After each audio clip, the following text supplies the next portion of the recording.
Howdy, folks. This is Jetrow Neidermyer talking at you again. And I hope you guys have been good and safe and healthy whilst the time's gone on. I've been doing pretty good. And I was been thinking that, I've done pretty good in my lifetime. I built my own house out in the country and farmed my own crops. But I wanted to do something big. Something I've never done before. And so I decided I was going to go fly an airplane. I went up in Wisconsin and I found an airplane up there that was small, and it was in pieces. All I had to do was to put it together and I could go fly it. And I figured that'd take me a couple of months to do. Well, it's been a better part of 2 dang years, and I still ain't got it together. It's coming together pretty good. At least it's looking something like an airplane. But I got an itching to go flying. And I was watching television one day, and on this ad, it was a TV ad for a car, I think it was. There in the background, there were some guys flying around on these big old parachutes that looked like a banana. Big old banana. And these guys were hanging down on this banana thing and had a fan on their back, and they were just swooping around and flying here and flying there. And I said, God dang, that looks like a lot of fun. So I thought I'd do some research and find out what these things was and go out and if I can find someone to teach me how to do it. Well, I did my research, and I found out that they're called powered paragliders, or they're called paramotors. And anyway, I looked them up, and I found this guy. His name is Super Dell. Super Dell. What a super nice guy this guy was. I talked with him, and I told him I wanted to learn how to fly these things. And he said, he said, how old are you? And I said, I'm 72 years old. He said, you know what? These older guys, they don't do so good because that motor you put on your back is kind of heavy, and these older guys, they have a hard time running with that thing because you put it on your back and you got to run. So, well, I can do that. I'm strong and I'm big. I can handle that at all. He said, well, I'm not so sure. The old Super Dell, well, he was being honest with me, and I appreciate that. But anyway, I said, listen, I got to give this thing a try. He said, okay, I'll work something out with you that you take the training, but you got to come out to Texas and on the beaches where we do this. And if it doesn't work out, I'll give you some of your money back. I said, well, that's dang nice of you. You're an honest guy.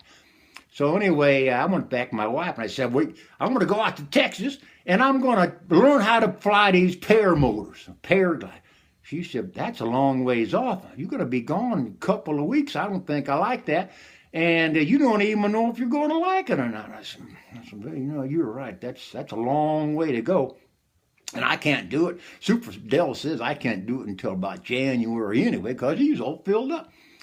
So I said, well, I'll go see if there's something here in South Carolina. So I looked around and talked with this one guy, and he said he'd come to me. He said, you just stay where you are, and I'll come down and I'll teach you how to do it. And he said it'd take about 10 days. All you got to do is buy all this equipment, the fan and the paraglider and all that kind of stuff. I said, what if I don't like it? What if it scares the shit out of me?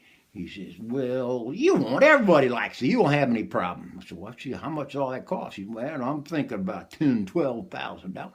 And if I don't like it, I'm stuck with all this stuff. Well, I don't like that too much either. So I looked around some more, and son of a gun, down here in Georgia, about 2 hours away from me, was this place called Southern Pilots in Jackson, Alabama airport there.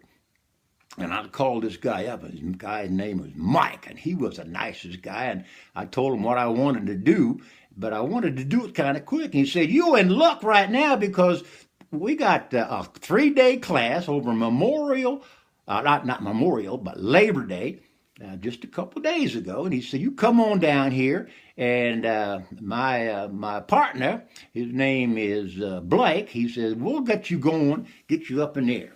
I said, well, I'm 72. He said, well, we'll work with you, and we'll see how you do. I said, okay.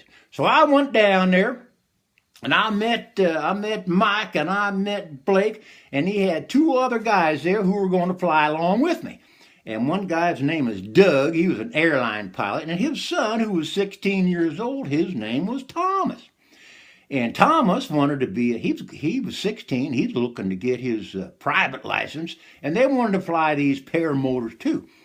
I said, okay, here we go. So anyway, old Blake says, look, this is what we're going to do now. Everything's got to be safe. We don't do nothing unless it's safe. We don't want nobody getting hurt. And you're going to take these training lessons. You listen to what I got to say, and it's all going to be fun.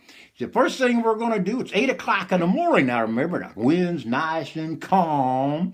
And he said, okay, we're going to get these bags out and got these sails in it. We're going to what's called kite these sails. We're going to lay them out and pull them up just like a kite. Well, I've flown a kite before. We put that little string without a tail on that kite, and it goes go around like this here, and that old kite just flies up. I said, well, that ought to be pretty easy. So anyway, he gets this big bag out.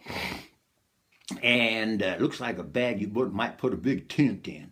And he starts pulling out this wing, or a glider, they call it, or a sail. He's pulling this thing out, and it just keeps coming, and it keeps coming. And I said, God dang, that is a big sail.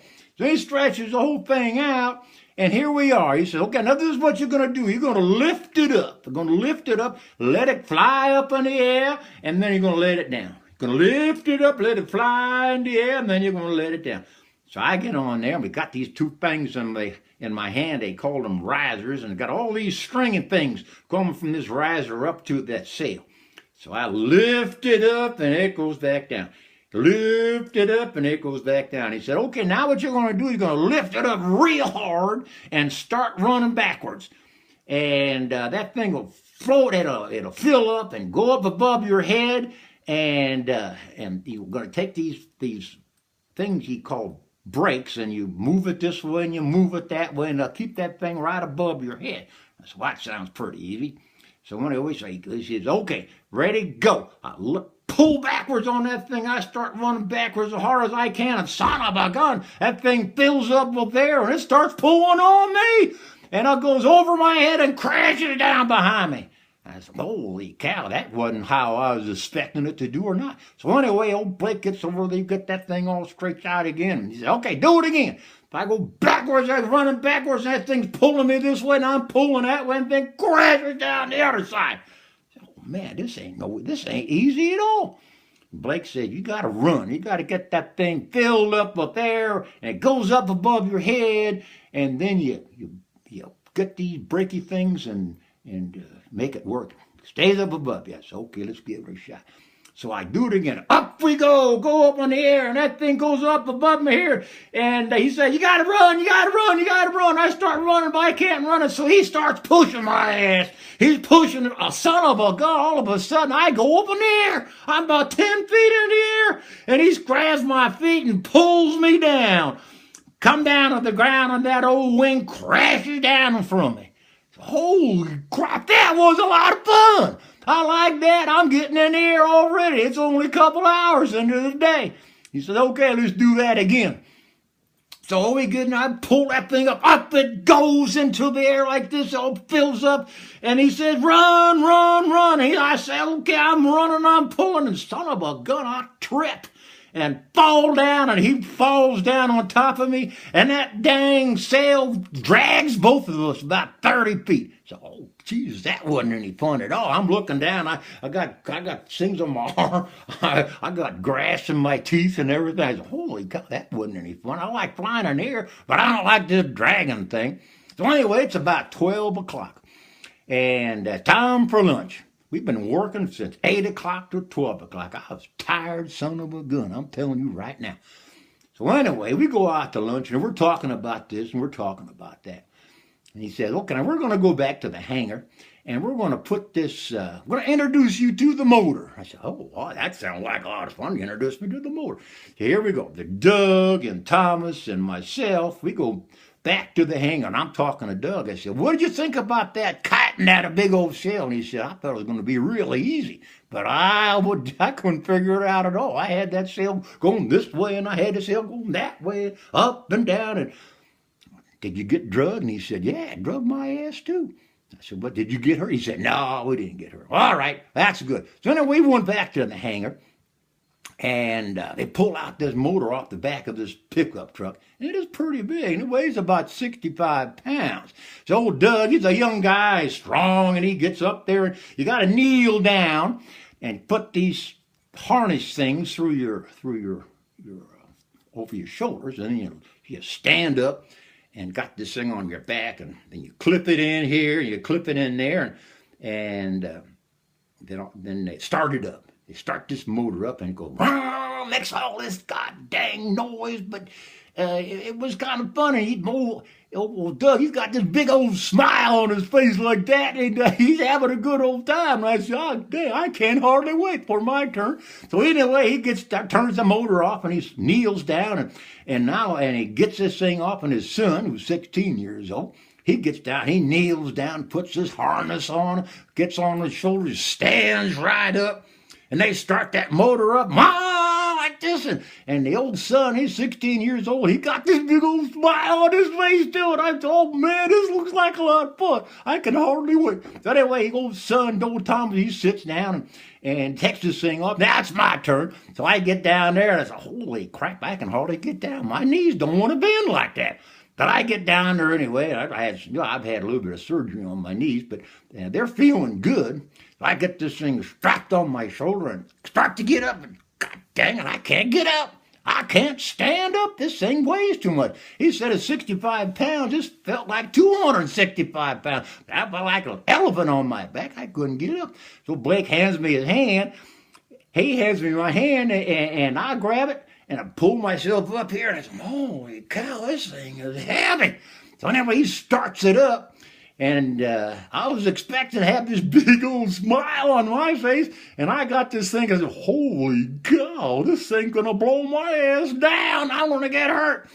So anyway, that night, I would go back to the hotel, and I got a come to Jesus moment. I'm saying, listen here, dear Jetrow, you got this thing hanging on your back. You can barely lift it, and you're going to have to run with this thing on your back and the sail above your head. You got to run until that thing fills up and pulls you off the ground. And all you got to do is trip one time, and that son of a bitch is going to be all over you. I think if you were smart, you would give this thing up right now before you go home and get hurt. So I did. I've never tried nothing that I couldn't do, so I felt really bad. I got some tears in my eyes, and I felt like kind of failure. So I got home, and my wife said, you're not a failure. You're just an old son of a gun. You can't do things like you used to. She said, but you got your airplane still. And son, you don't have to put that airplane on your back like you did that big old fan. You ride in this airplane, so it ought to be pretty easy. I said, you're right. Now we're talking. I'm going to put that airplane together, and I'm going to get it going and hopefully have that thing in a month or two. And I'll be flying that thing, and as soon as I do, the first day that I fly it, I'm going to be back with you all and show you how I done. So anyway, I'll see you in a while or two after I get that airplane fixed up and fly it for the first time. Bye. Talk to you later on. Old son of a gun, I'm not that old. I can do things. Maybe not everything, but I bet if I had a smaller motor, like maybe 10 pounds, I could have got it off the ground. Anyway, talk to you guys a little bit later on.